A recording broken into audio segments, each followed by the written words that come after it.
Hello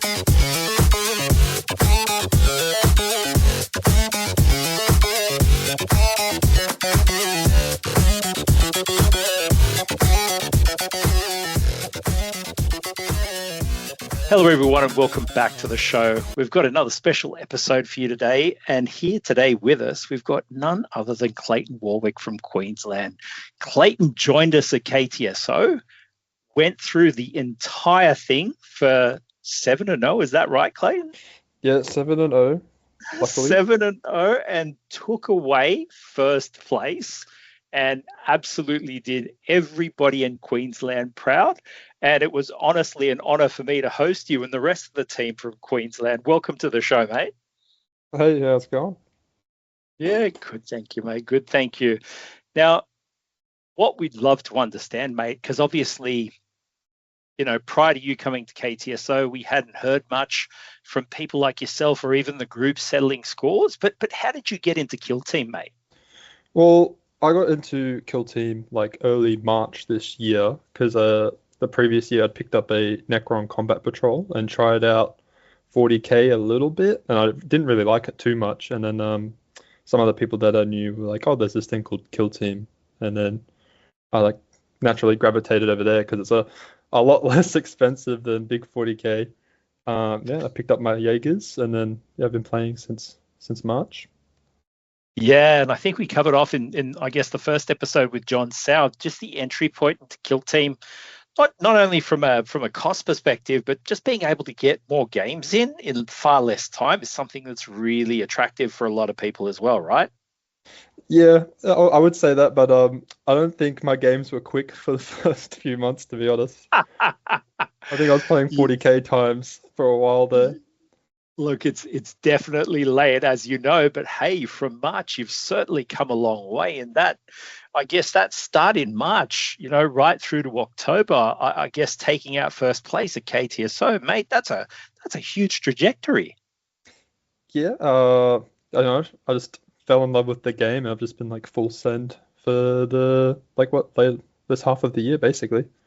So That's fantastic, mate. Now, mate, if we wind back time a bit and just touching on some of those like 40k timed games, what was your first game? You know, like where did you play your first game of Kill Team? I played my first game of Kill Team in probably like the biggest center for like Brisbane, which is like Vault Games. That's where most of the games get played, well, at least like when I started. So it's very casual in the city. So, you know, I started there and I played a few games, try to get the hang of the rules. But no one there had the hang of the rules really. So, you know, just a lot of like learning the wrong things and stuff like that. I don't think I actually started playing the game properly until like, I don't know, like 3 months in. Yeah, wow. But mate, half the time it's all about just jumping in and having a crack, right? If you sit there trying to work out everything on your very first go, I think it'll put you off having a game. So just giving it a go, I think, is probably more important. Yeah, if you're both getting the same rules wrong, it's still just as fun. So it's an even game. It's an even game. yeah, that's And it. tell me, what was your first team, mate? I had the short king on his short kings. I picked up the Jaegers because they looked Nice. really fun and really interesting. Figuring out how to put mines down properly took a while, but they're a very fun team with a lot of little tricks. Yeah, little mob bosses in trench coats, right? Yeah, that's it. And tell me, who were you versing in your first game? So you had Jaegers. Who'd you go up against? I believe, yeah, my first game was against Brood Brothers, I believe. And I'd watched a Ooh. few videos of how the game works beforehand. I was like, okay, cool, shooting, fighting, cool, this is awesome. And I played against Brood Brothers, and the dude's like comes up on conceal, and he's like, all right, I'm gonna use my psychic attack to kill this dude. And I was like, what? Like, you know, that whole ability side of the game I knew nothing about. So Yeah, definitely. And who was piloting those Brood Brothers? I was like a dude in the local scene named Cypress. He's a pretty Oh, cool yeah, guy. nice. He's a narrative, more casual player. Always good games against him. We do some narrative games occasionally. He's a good guy. Uh, that's always important, mate, to have a good opponent and just enjoy yourself, right? Literally just have a really good time at the game. Yeah, that's it.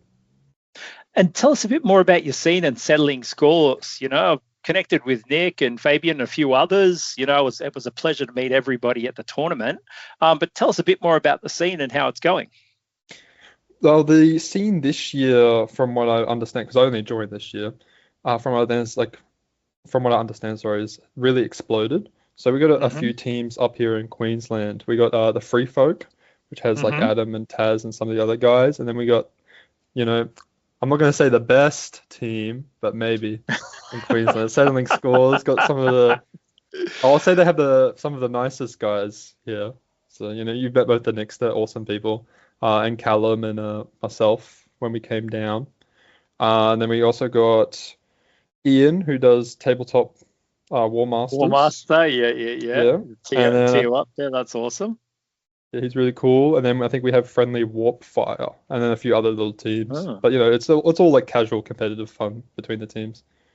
And that's the best way, right? It's like one big group and broken out to smaller clusters for a bit of, friendly competition. It's always good to have. I've like with my team, the Area 51, our best friends, but also our arch nemesis is Nurglings with Attitude. So we're kind of like on the border in the same area. We kind of just have a little bit of friendly banter and competitiveness between us, which is awesome. It's great. It's great how it works. Yeah, that's awesome. And you're right. Queensland has certainly had a huge trajectory. And I think that's a testament to not only the awesome community that everybody in Queensland is a part of, but Kill Team, separate to 40K, seems to attract a type of player that's a little bit more community focused. I wouldn't know because this is like my first foray into like anything tabletop. Yeah. But Yeah. yeah, from my experience, that's been the case, right? Because don't get me wrong, there's some awesome 40K communities out there, but in like when you're looking at it completely, it's polar opposites in terms of the broader base, right? So everybody who I've met in Kill Team is friendly, is warm, is welcoming, will take time to teach you how to play a game. I mean, the intro for myself way back when was so warm that I'm just like, I need to play more of this game, right?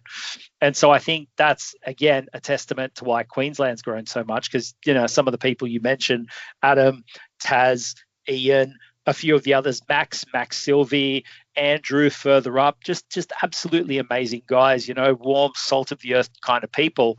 And, if you are a new person coming into the scene, these guys, including yourself and Nick and Fabian and all of that, will just warmly welcome you in and teach you how to play the game, which I think is a huge testament to just the Kill Team community in general.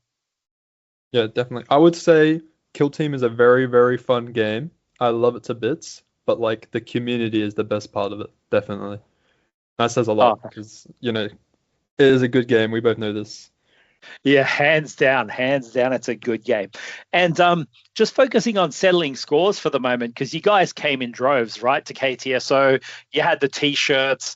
I had the pleasure of catching up with some of you guys, including some of the guys from Caboolture Killops.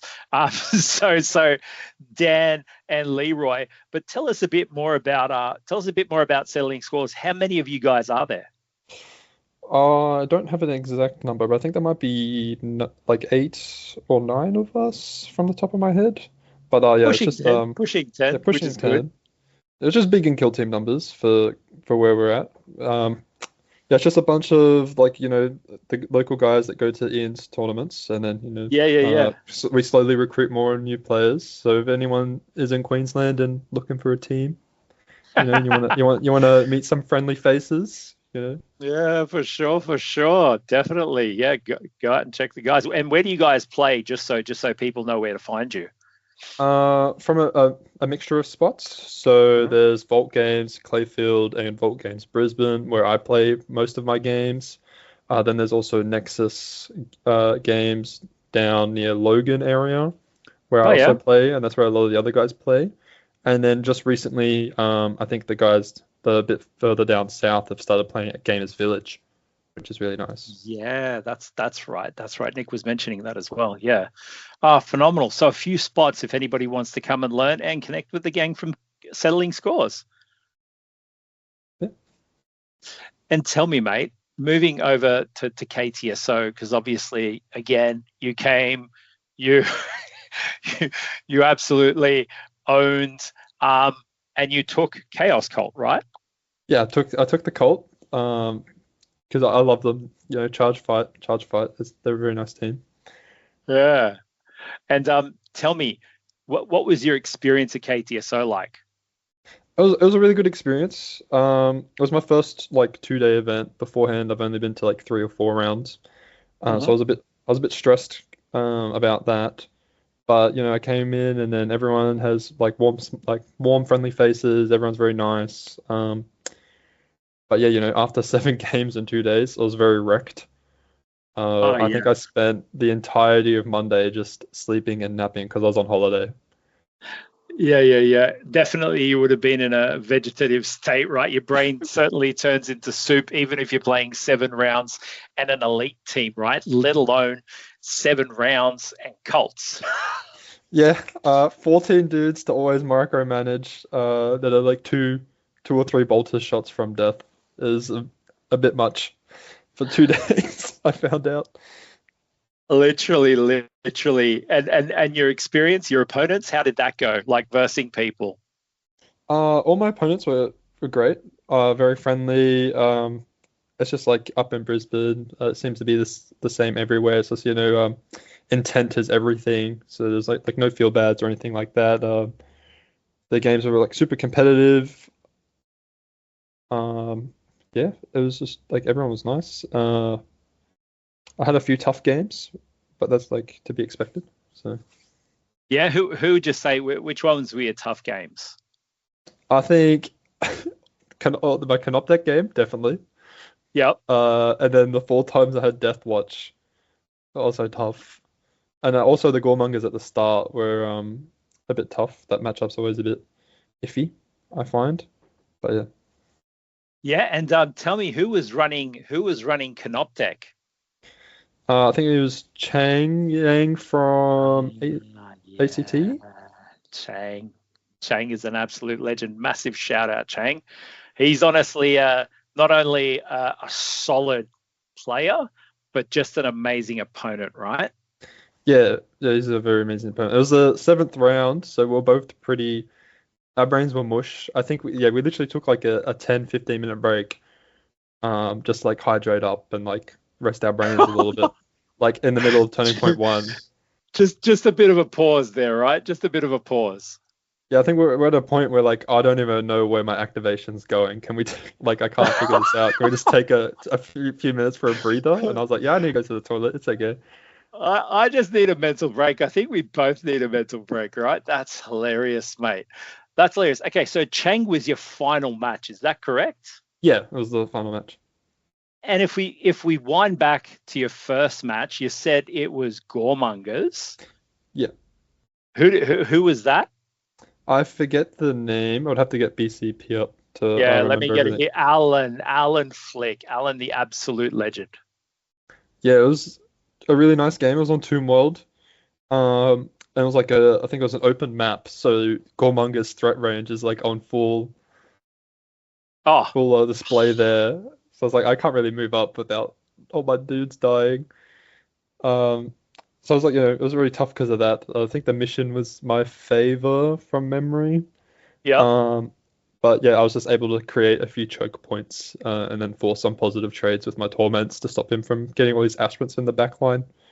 Yeah, It was a very wow. tough match. I think the And, score was pretty close. and was it a short board or a long board from memory?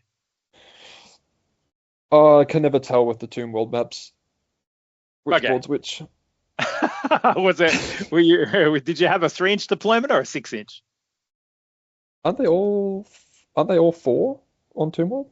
Oh, sorry, mate. Forgive me. I'm having Mondayitis here. They're all four. Forgive me. That's okay. That's Yeah. okay. No, mate. My brain's soup from the day I had today. Please excuse me. Yeah. So that's all good. And so your next match was against Deathwatch, yeah, against Alexander, Yeah, I guess. Yeah, against and you Alexander. Yeah, and you went 12-8 there. How was that?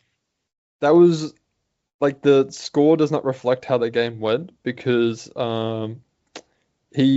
a really good guy. He was playing Mhm. super aggressively because he took the head taker into me, which is I don't think it's the best choice because I can make him hit on fives, but if you can get a charge off and get ceaseless with the balanced, it can work. Mhm. Um, but at the end of turning point one, I was able to like reposition a mutant just outside of one and then turn them into a torment so they're within control range. Oh, So you can't oh, get that bang. charge off and get ceaseless. Yeah, correct. Yeah, and then with sickening aura up, he did the fight and then rolled like I think he rolled like one of his dice were a five or above, just to scratched it, and then killed him in his own activation, and then activated that torment, and then killed his blade master, I think it was. So it was like two members of his team was down first activation of turning point two, and I was like, okay, but I was taking pictures, I took track targets, so I couldn't score my attack at all, so that's why the points were so close. Yeah. Yeah, how interesting. And if we go to round three, I think you're up against the Fast Talker Kin band with Pete. Pete, yeah, Pete's a great guy. I love Yeah. that game. If I don't know, it felt so bad because I was able to like sneakily get a torment into like his back line, and then it just the four stalker don't do too well into like 13 wound, basically Space No, Marines. no, I think they I got like a don't. charge on like three people at once or something like that. Wow. And I gave her the mutation to like do D3 damage to everyone else in control range of me when we fight. Oh, And then that's yeah, hilarious. so he just had a bunch of people trapped there on his home objective, and then it just kind of fell apart. It was a really nice game. He's a really cool guy. Yeah, wasn't too much of a distance between the scores as well. It was like 13-9. Yeah, I kept running into a problem on the first day where people kept running away from my camera and I couldn't take my pictures. You have to be 6 inches, so it's a bit tough when you play a bit too aggressively and then the people in the back line can't run up and take any photos of anyone. That's absolute gold. That is absolute gold. And then moving over into round four, you were up against Chris Shah with his Death Watch, right? Yes, that was a really nice match because I think it was on Longboard Volcus. Mm-hmm. And those maps of like I don't know if you've noticed, but those maps, all the terrain is very closely packed together Yeah. compared to last year. Yeah. So if you get your torments onto the like Vantage, like the second level, oh well, would be Yep. the first level, sorry, of the Vantage, you can set up a lot of non-reciprocal charges with because you only pay two climb and then one down, whereas they're going to pay four up, and then they're going to go Yep. like two or three across.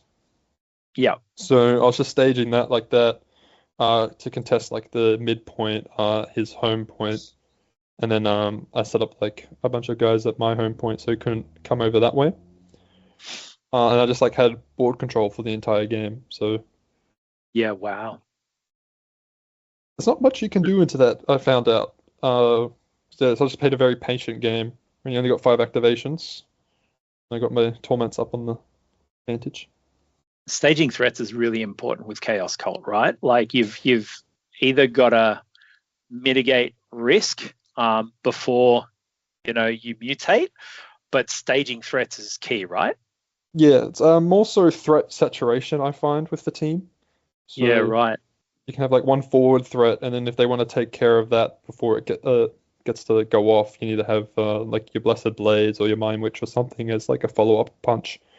Because a two full like one into like elites is always going to be good when you got 14 guys and you've Yeah, only got six. yeah. Um, moving into round five, so that was day one, right?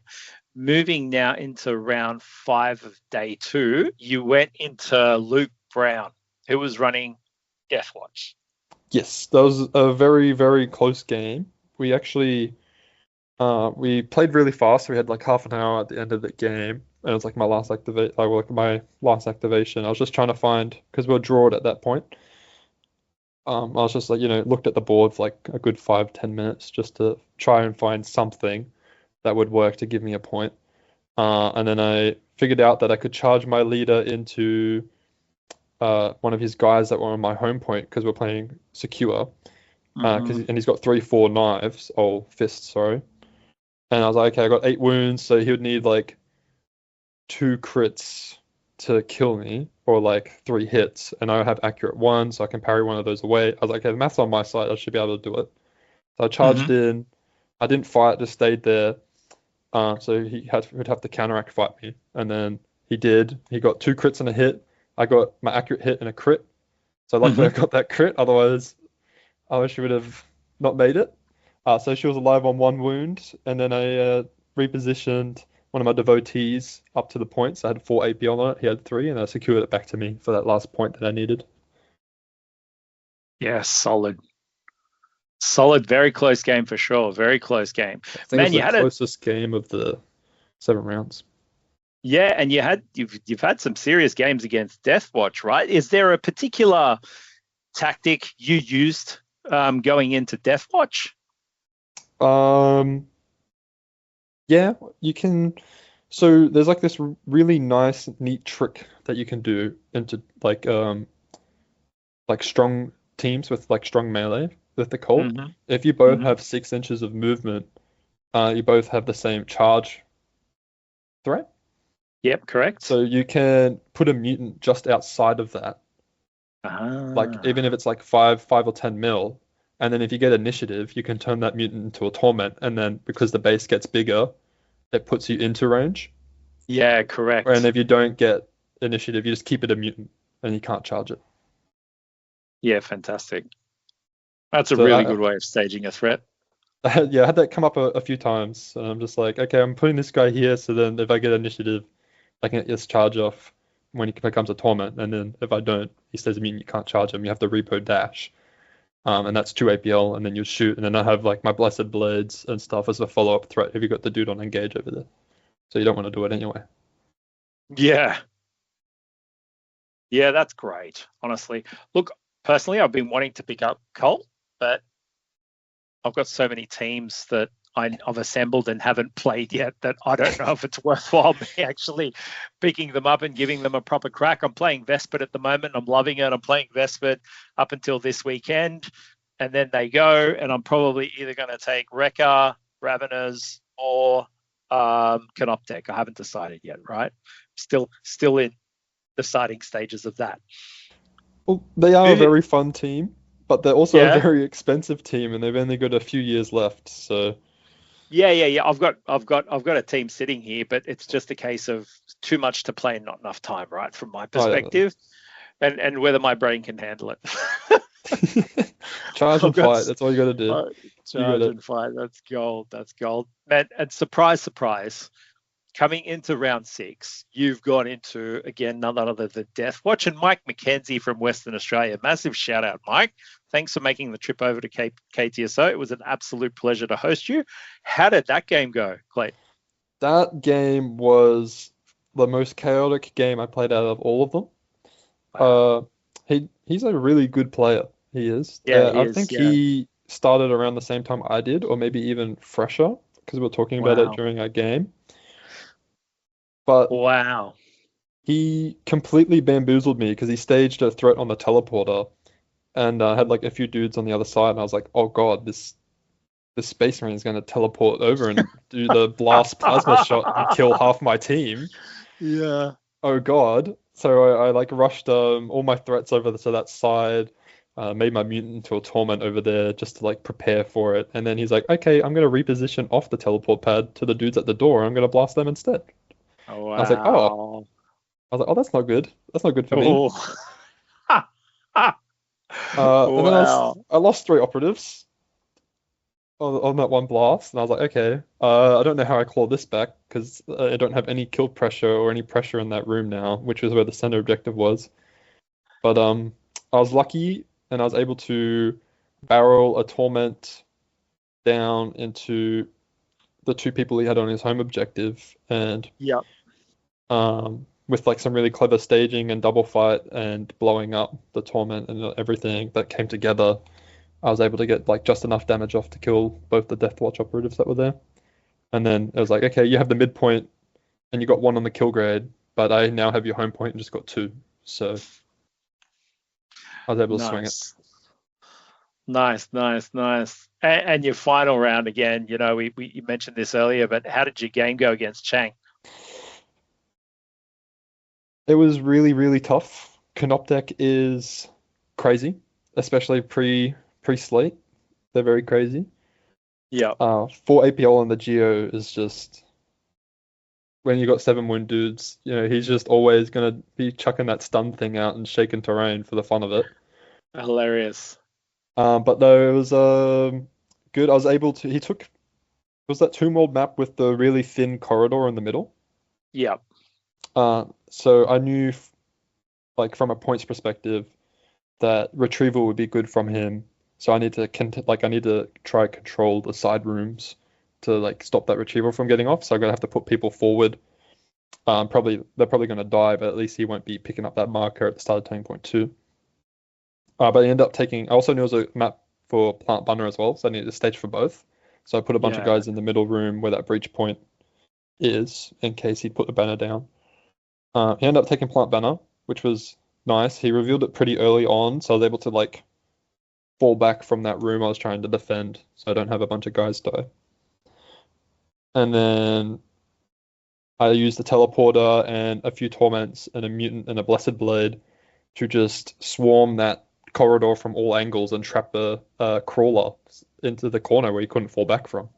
And I just hid in melee. Yeah. Wow. I was like, okay, I got like at all times because of the amount of people I have in control range of you right now. I have like 4 APL on that banner or 5 APL on that banner. If I bring the icon arc over, and you got 3, so like you're not scoring that anymore, and I'm taking pictures all day, so Yeah, that's huge. And again, like going against all those teams, you know, over the 2 days and 7 rounds and coming up 7-0 was just an absolutely gobsmackingly cracking effort, mate. Congrats. thank you very much. I always felt one activation away from losing everything. The stress just kept peaking and peaking. It's a bit like that though, right? Especially with such a big brain team like Colt and how squishy they can be before they mutate, right? So you definitely had like not only the team on lock, but you were thinking at least 4 to 5 activations ahead, right? Especially when you mentioned the piece around Mike staging that threat on the teleporter. I mean, to be able to mitigate a switch like that, I think was, a huge effort. Yeah, it's the cult are like really weird where you can't really go in with a plan. You have to go in like knowing what they can do and how they're going to score, and then you have to be very reactionary because you don't have shooting. So if you're like, oh, I'm going to go into this room, I'm going to take control of this room, but then they come around the bend on the other side, you can't just, okay, I'm going to shoot you out of the way. You have to have people there. Yeah, no, definitely. And mate, tell me something. How did you go about prepping for KTSO? I mean, you've obviously come out 7-0. Like, what did you do in the lead up to prep?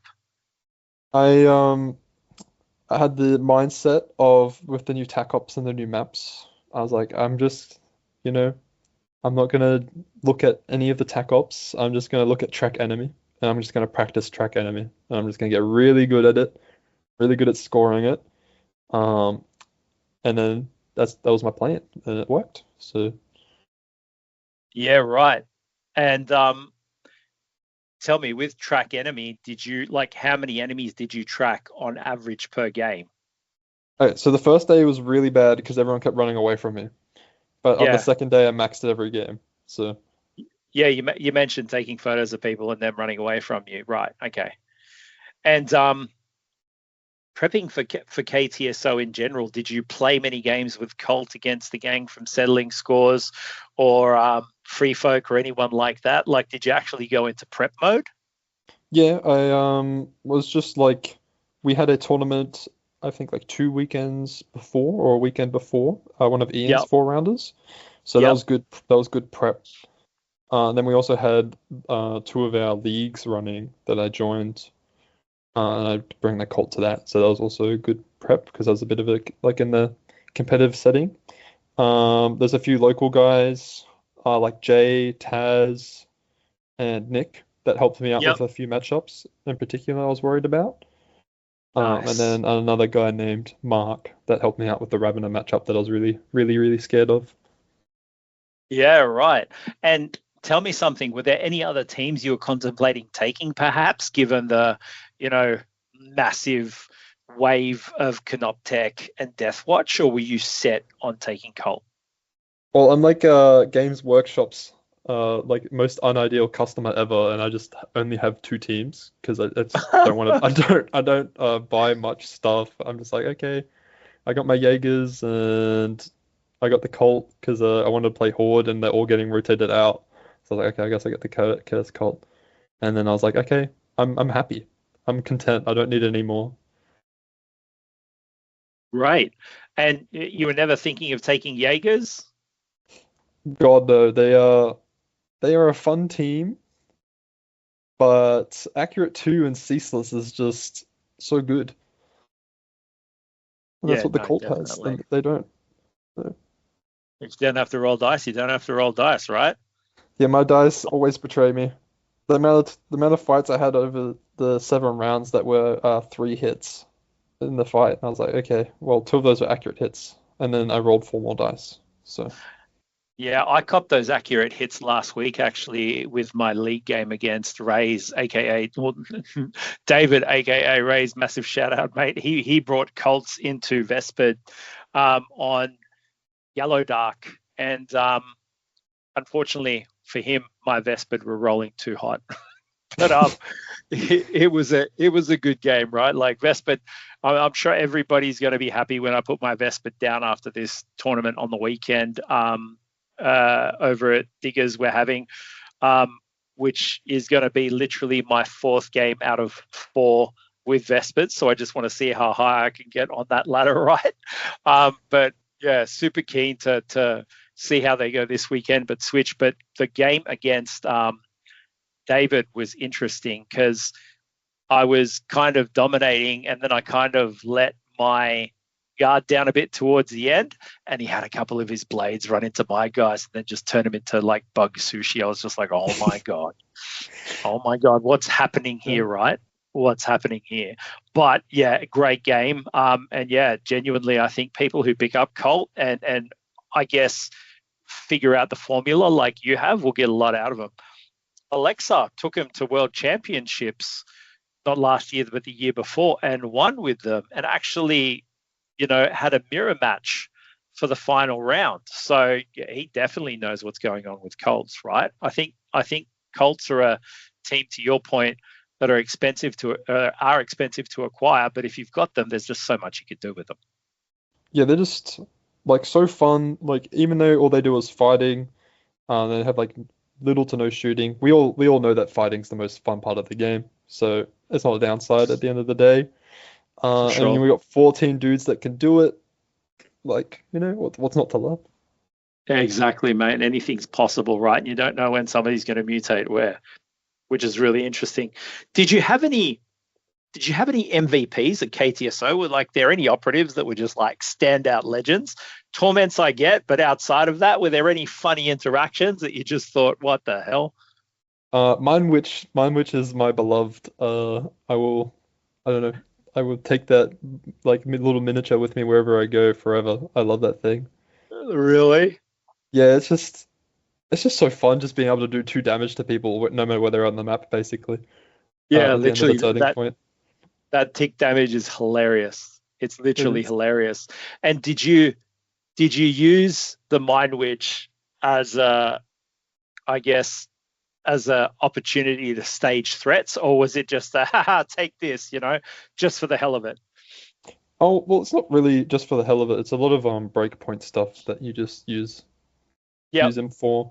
So especially into Deathwatch and stuff like that. If you're doing D3 on the charge and then Mind Witch last activation puts a marker down, that's on average, if you get first activation, it's going to be 4 damage into a Deathwatch operative, which makes them Which 15 to 11, which if they have Shield that Slays up, this makes them 3 hits and a crit. So it's pretty good. Yeah, or that, like just a lot of little stuff like that. Into Vespids, the games I played in the Vespids been like really important. Just getting yeah, it down to 8 wounds, so then you're in the 2 hit breakpoint again, stuff like that. yeah. David was doing that to me left, right, and center, and I was just running through it. It was annoying, and it stays there, right? Even after the Mind Witch dies, it just stays Yeah, there. it's just Yeah, there. But it just my sits my two perpetually. Vespid my two Vespid games, I've just used the Mind Witch to just get the drone from like 5 because 5 HP. So it's like start first activation, turning point 3, drone's gone. Yeah, It's solid. not good, but it's just funny to do. And tell me, did the blades do anything of any kind of repute? Like, were there any good activations from blades? Because I hear they're a bit hit or miss. I stage my blades as a follow-up punch, and if I'm being completely honest, I never want to use them as the follow-up punch. They're just there. So people are like, oh, I could charge your torment and gets maybe kill it. And I'm like, yeah, you could, but look, these guys got power swords down here. I'm like, oh, that's Yeah. scary. I'm like, yep, please don't make me roll my dice. That is Like, absolute gold. I'm not gonna do that. I'm like, that's a good choice for me. That's a good choice for me. And what about your icon arc? I know a lot of people who play Cult use icon arc as just a stage for multiple things. Did your icon arc do anything exciting throughout the 7 rounds? No, he kind of just moves up and goes, in these 4 inches, I'm taking Yeah, one less damage, and that's his literally. job. And Yeah, then maybe turning point 4, he'll come out and he'll be like, all right, cool, take a flamer to the face. And that's yeah, him right. done. That's hilarious. 5 inch range, yeah? 5 inch range, and it's really fun when I'm like telling people about my team. I'm like, this guy's got a flamer and he can make it 5/5. He's never done it, but he could do it. This could be the game. Mind games. You're They're playing like, some serious mind games there. they're like, that's crazy. I'm like, it's really hard to set up, but it could happen. But it won't happen overnight, but it will happen. I'll That get is there one gold. day. That is gold. That is absolute gold. So, mate, when when playing cults and people who want to play cults, what recommendations would you make to them? Um, the first, you're gonna play a lot of games, and you're gonna learn how devastating Blast 2 can be. Yeah. Because everyone's gonna be bringing grenades, everyone's gonna be bringing stuns, stuff like that. But like, just stick with the team. They're really nice. They force you to learn how to stage. They force you how to learn to position really quickly. Because like if you don't do that, you just lose because the everyone just gets double kills on you, and then you don't have your mutants and you don't have your torments, and then you're not playing the game properly anymore. But like once you've like hit that 10 to 20 game mark and you figured out how like everything works and the synergies between everyone, the leader's dash and charge stuff and everything like that, and they start coming together, then you realize how like intricate and like everything in that team is like the sequencing on like every operative, all the little tricks you can do, um, what mutations to bring, what like how many mutants to make, how many torments to make. Like there's just so much to the team. It's like so fun, so in depth. Mhm. For a team that just charge and fights, you wouldn't think. But they And do. what gifts are you taking? What gifts do you recommend? Um, it depends. It really does depend. So I think if you're playing into elves, so like they got the 8 wounds, Hmm. you know that they're 2 hit, so you don't need much. You don't need brutal because you get accurate 2, and you're probably going to get a third hit from your Hmm. 4 dice. So that's 8 damage there, but you don't need crit, so you don't need that. So you probably need the extra inch of movement from fleet to match them, Yep. match their threat ranges and stuff like that. And then as a secondary one, I think into Blades of Cain in particular, I think Chitness is good. That's the improve your save by 1. And Yep. that just stops them from doing the charge, do a critical strike, dash back and shoot. Makes it Yeah. With less the reliable. banshees. Yeah. Yeah. And then, If they do that, and then that 4-up save is the difference between you being on like 1 and 5 wounds, then Mm. then you can charge hit for 4 or 5 and then blow up, and then you've gone 1 for 1. They've got 8 or 9 dudes, and you've got 14. But Y- into elites, I think it's always Sinude, Yeah, which is brutal. brutal, because brutal's brutal. Let's be honest. Yeah, Like it is. we both have chainswords, but I'm worth a third on the kill up, like a third of a point on the kill up. You're worth one, so I'm happy to Kill duel this out. Kill team math definitely comes into it, right? That's it. And then D3 on the charge, man. Can't do better than that. It gets Yeah, the 14 huge. wound dudes down to 12 and the 6-up teams, which is 3 hits to die instead of 4. Yeah, yeah. Uh, and then into teams with healing and stuff. It's also really good because you can mitigate the healing that they've done beforehand and try burst them down, which the Automats are really good at. And then when you get to the wider range teams, you really need to look at like what their strengths and weaknesses are, and then what mutations help you circumvent their strengths or punish their weaknesses, depending on how you play. Yeah, no, solid advice there in terms of gifts. And tell me, were there any strategic ploys you took as faithful strat ploys you ran almost every round after the first? Um, Sickening Aura, Yeah, because I know a lot of people go for that. I don't even think you need it on like a lot of matchups, to be honest. Because if you're hitting breakpoints properly, then Mm, you only need 2 or 3 hits. And if you're staging really well, for like a safe turning point too, then they can't really come up and shoot you anyway. hmm. But definitely always take accurate. Dice suck. The less dice you roll, the better. Yeah, The accurate 2 is always great. But yeah, Sickening Aura is good because of the threat. If it's especially with the new missions where everything's based on who controls more. They have a ploy that reduces your effective APL on objectives by 1. So it makes 3 APL operatives 2 for contesting markers. So if there's a mutant or torment nearby. hmm. And then if you get the guy that's on the marker to go on to engage, then your Mind Witch can make him 2 APL. And then when the mutant comes up, he's 1, and then you control it. So it's Solid. really niche. It's really niche. The team's very command point heavy, so it's not always good to take unless like you're playing for that specific play. I wouldn't use it. And I don't even remember what their other ploy is because I never use it. And were you so yeah, so there's Exulsion in Pain, I'm just looking at them now. Fervent Onslaught, Creatures of Nightmare, and Sickening Aura. I think Fervent Onslaught and Sickening Aura you mentioned, but the Creatures of Nightmare, so whenever determining control of a marker, treat the EPL stat of an enemy operative that contests it one lower. Yeah, that one's really good, especially if they have a banner. If they're playing Mm, Plant Banner, then you can just last activation, run a mutant up that you're going to turn into a torment, and mm. then that's 2 APL to 2 APL on elite teams. And tell me, during your games, you mentioned a CP heavy. Were you more often than not handing handing over initiative so you could bank a lot of CP? What was your strategy around that? Well, I play in a way where I like always have a threat Yeah, like set up. Most of the time it's non-reciprocal with like how like mutations and stuff the work, like I talked mutation. about with Yeah, the yeah, correct. so it's like if I get initiative and the mission like is good for early game tempo, then I'll take it and I'll just spend all my command points. And then I'll get a big enough swing in tempo where I don't really need all my ploys for the rest of the game.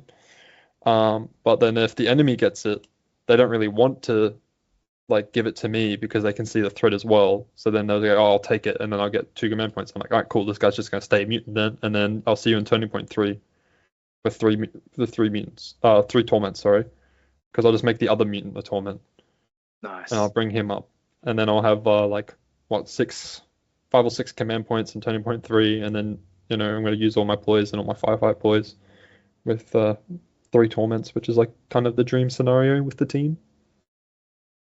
Yeah, definitely. I mean, having at least one or two threats in the bank is key, right? Yeah, it's like a come back to like threat saturation. It's Mm, a bit hard to set up for Turning Point 2 because the team kind of gets stronger as the game goes on. But like if you have a slow Turning Point 2 or like a very late Turning Point 2, you can like stage your other two mutants and like your Blessed Blades and everyone up in a way where then like initiative doesn't really matter for Turning Point 3 because I got mm. three torments for you to worry about with follow-up punches on each of them.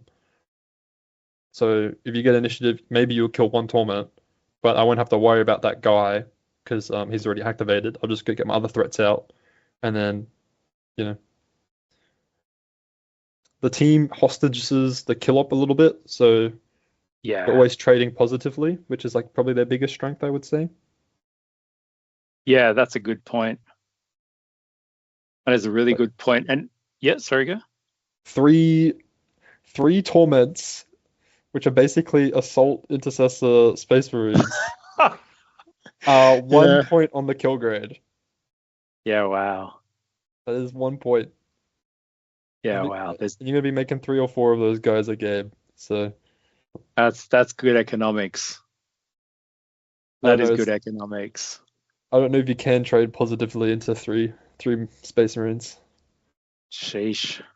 No, you can't, can you? That's definitely unbalanced for sure, but that's absolute gold. Um, were there any faithful firefight ploys you relied on? Being able to fight twice, always. Yeah, yeah, Blowing up on death yep. So is Unleash the great. Demon was fight twice. Yeah, and then doing D3 if you're a mutant, and then D6 if you're a torment on someone, not the person that killed you, but someone within two Frenzied on Demise. on death is really strong. Because I told people about it and they're like, oh, that's cool, that's so cool. And then I'm like, okay, well, I'm gonna use it, and I roll a D6, and it's like and they're like, oh, that's D3, right? I'm like, no, no, no, no, this one's D6. You take 5 damage. Ah, They're like, oh, that's a dead that's Space di- Marine. that's dirty. How much is that That torment worth is on the kill grade again? that Don't is worry about it. dirty. Yeah, that's absolute. That's shocking. But no faithful follower or abhorrent mutation. Abhorrent mutation is very situational. Yeah. It's very good. So especially on Volcus, someone would be like, stage on to the top of the vantage, at the very tippy top, and they're like, I'm safe. And I was like, I can become a Reaver for an activation if I like. And they're like, oh, and then you just do that. So it lets you climb for two regardless of the height, and then lets you ignore the vertical distance when dropping. So basically Phobos. Yeah, so you just become a Reaver. That's what I told people. They're like, oh, so like, how do these mutations work? I'm like, well, I can get an extra inch of movement, boring. I can improve my save stat, boring. I become a Reaver, cool. I do damage on the charge, and like, what's that? What was that other one? I was like, oh yeah, just become a Reaver. Just climb That's up for gold. two. And like, oh, I'm like, you don't need to worry about that yet. That's hilarious. And they're worth nothing on the kill grade. That's gold. Uh, That's Not worth absolute. nothing. Okay, if you get But three of them. yeah, yeah, yeah. Hilarious. Absolute. Absolute. Man, that's disgusting. Like It, with it all of is. the buffs, like, and how people will trade minis. It's like, what that trade wasn't worth squat. But anyway, that's gold. And mate, faction equipment. What would you recommend? And is there any universal equipment versus faction equipment you choose to take during some of these things? I guess, me playing Vespid, I will like build a great wall of Vespid across, Volcus, or across close quarters Gallo Dark, or Tomb Worlds, but obviously Vespid can't fly through doors, right? So I try and build a wall just to reduce the charges. What did you take as your faithful equipment selection? There's Either, yeah, there's two faction equipment that I most games I go for. There's like yep, certain teams that you don't. hmm Um, but that is the Unholy Talisman, which lets you retain a normal defense dice as a critical success once per turning point, Yeah. which is Yeah. really important if you're going against teams with a lot of bolter fire. They're 3/4. Yeah. Mm. Um, because like if they get two crits and a hit on your 8 wound dudes and you roll just a save, if you upgrade that to a crit, then you live on 1 wound. And if they get a crit and a hit on your 7 wound dudes and you only roll one save and you upgrade it, then oh sorry, they get like 2 hits and a crit, the 7 wounds, and then you upgrade, then you live on 1 wound again, which is like really nice, especially when you're trying to hostage that kill grade. The like those little instances where you live on that 1 wound are really important. And then also Vile Blessing, which is once a game a Justice Scratch. When you combine it with Unholy Talisman, it's really good because if you roll, let's say you roll like they come at you with a piercing weapon and you only have 2 dice and you got like a cover save and you roll the one, it's obviously not going to save most of the time because it's 5 up. Mm. Mm. Um, Turning that cover save into a critical save and then Justice Scratching another hit so you get to live. Oh. And like most of the time, if you do something like that, it's the difference between being on like 3 wounds and like maybe like 8, depending on like the weapon you're getting shot with, or like 6, which is like brings you to you need to hit them twice in melee to kill them. So then when you Hmm. charge, you can get 3 hits off. And like as we talked before, a lot of those people that you do chip with the Mind Witch are like within that 3 hit range. Hmm. So being able to get that third hit off is really big. Yeah, huge. And then a heavy barricade just for staging. You have a Yeah. lot of dudes, and new Volcus maps don't have a lot of staging points that are safe. Yeah. So bringing a heavy barricade, you can get like 2 dudes there. Especially with the insane movement that mutants have and stuff. With the command dash, then dash reposition, and then turning into a torment. Mm. You got a heavy barricade 4 inches up, and then you might lose an inch coming out of it, and then you got 5 inches from those 2 dashes, and then you got another 6. So that's 11 inches plus 4, so it's 15 inches of like threat for like the end of turning point 2 that you Yeah, can that's turn a dude insane. into a tornado. Yeah, like you can't Yeah. really play around that; it just has to happen. So that's big. Yeah. And taking that heavy barricade is really important, right? Especially with the amount of bodies you've got, and depending on which side you get is super key, right? Yeah, there's one of the longboard Volcus maps where it's actually mandatory because you don't physically have enough cover to get 14 operatives there at the start of the game. Because you can hide them in the Volcus bit, but if they have like Deathwatch, for example, if Yeah. you do that, what they'll do is they'll dash reposition up to the other side of their And stronghold and shoot. then shoot with blast Oh, as their thing, and then they go, okay, I'm gonna ignore obscurity with my play, and oh then I'm Lord. gonna I'm gonna shoot like 5 dudes at once, and you're like, okay, so you just take heavy barricade on that map, guys. It's really Oh really Lord. important. Ha! Absolute gold. And tell me overall, pros and cons with the team. I mean, bodies and being able to stage, yeah, but what other pros and cons have you found playing them? Pros, they're very strong, they're very fun, they're very flexible. Um, like they just like you like playing elites. You got torments. They're basically elites. Go have fun with those. You like your mid-range dudes. You got 5 specialists. Like go play with those dudes. You like group activating like with useless dudes that don't do much. You got like a bunch of those guys too. It's an all-in-one team, just not an all-in-one box. There's 3 of those you got to get. Um, Yeah.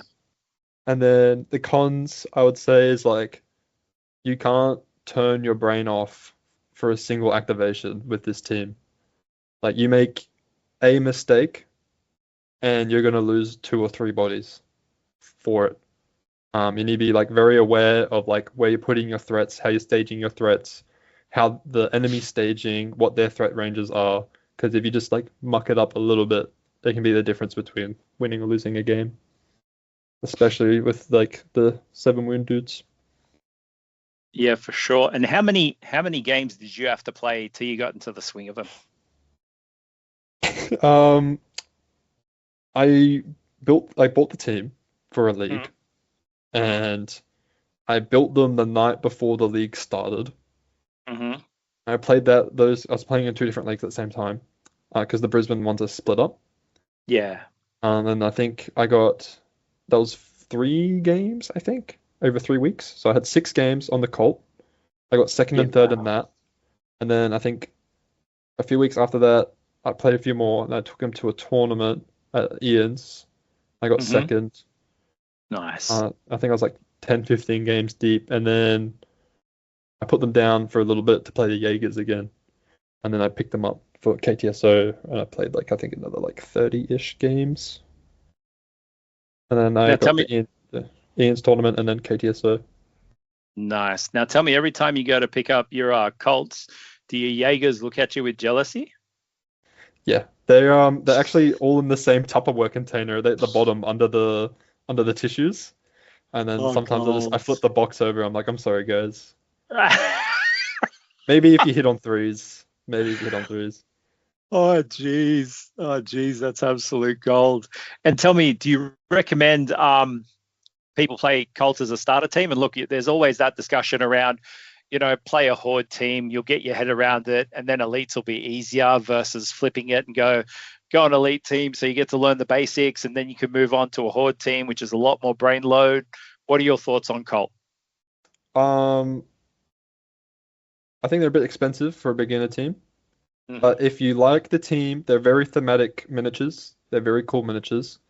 If you like the team and you've watched a little bit or you've talked to a few people and you really want to do it, go for it. Like, Kill Team is about having fun. It's not about winning. If you Exactly. win, that's also a plus. But like whatever team you pick up at the start, if you're versing people that are better than you, you're going to lose regardless. So there's always that learning curve. The Colt is just a little bit steeper than some of the other teams, but there's so many other teams out there like also have a steep learning curve. I don't think the difficulty of a team should be a factor of whether someone picks them up or not. And tell me, have you ever taken them into Galapox? Yes, it was a very fun match because the little slug things are 2 wounds. Yeah. So last activation, he had a bunch of them. Well, not bunched up, but when the Mind Witch's token has like a 4.5 inch range, because Oh, 2 inches yeah. from each point, I'm like, okay, last activation, I put everything that like I put it there, and I kill like 3 bugs, and then 2 glitchlings are on 1 wound. And I'm like, well, if I get first activation next turning point, you know where my Mind Witch is putting his token.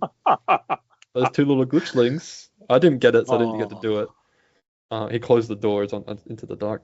But yeah, it was just a lot of fun with the yeah. like the Mind Witch just being able to do like where it's usually chip, now it's kills.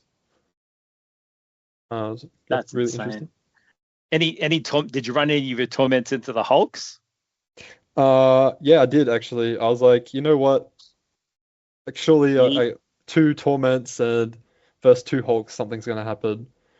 Uh, my torments died, Wow. and then one of his hulks did. But then the blessed blades, I was like, all right, this is the one time you don't roll all twos and ones, please. And then they came in, they cleaned up. They came in good. They came in good. That's absolutely Yeah, they were awesome, eating mate. good that night. They weren't in the bottom of the box. They're at the Winner, top. winner, chicken dinner, That's it. or whatever torments eat, right? That's absolute gold. And tell me something, mate. As we're coming close to the top of the hour, the conversation's been fantastic. Thanks so much for joining us. But you did a little shout out before, but is there anybody you'd like to shout out as we wrap up the episode? I would like to like bring like specific attention to 2 people in the local scene. Yep. It would be Ian for Yep. running the events that he has the last few months. Like he's been running monthly 4 round events for like I think like half the year, So consistently important. getting players. It's like really nice to see like the competitive um aspect of the game getting support in the local scene. Mm-hmm. And then Massive. also Adam. Adam Yep. has been running our leagues for about the same time as Ian's been running tournaments, a little bit longer. and the prize support for those leagues has been enormous. I think the leagues that we just had finish up last week had $700 worth of prize support and just lucky dip prizes, Phenomenal. which is crazy for a league, I think. Yeah, phenomenal. That's He's really been good. running those for like basically since I've started playing, and it's just brought like all the aspects of Brisbane, all the little cliques and groups have like been intertwining and intermingling, and I've met like so many people because of like Adam and his leagues, which is I can't Oh, thank him that's enough for fantastic. like Yeah, opening me up to like the rest of the community, the more competitive players, stuff like that. It's just been great. so important. I think Adam even picked up the prize he won at KTSO and was like, "Oh, this is going to the next league." Yeah, He's probably. doing he's doing it for the right reasons. Good on him. Massive shout out to Adam Sherman. Good on you, mate. Well, mate, Clayton, again, thank you. Firstly, thank you for coming to KTSO. I hope you had a good time. Congrats on going 7-0. Thanks for sharing your insights on Chaos Cult and just how people can get their head around them and what they might need to think about when playing them. And honestly, mate, I hope to welcome you back either to the Purge or KTSO next year. I can't wait to see you again, mate. I will Yeah, definitely be coming up in March to the Brisbane Open. So really looking forward to that one. But I certainly hope to host you again, mate. yeah, I can't wait to be back. It was a great event, man. It was really nice chatting with you today, and thanks for having me. Thank you, mate. Thank you, everyone, for listening in, and we'll catch you on the next one.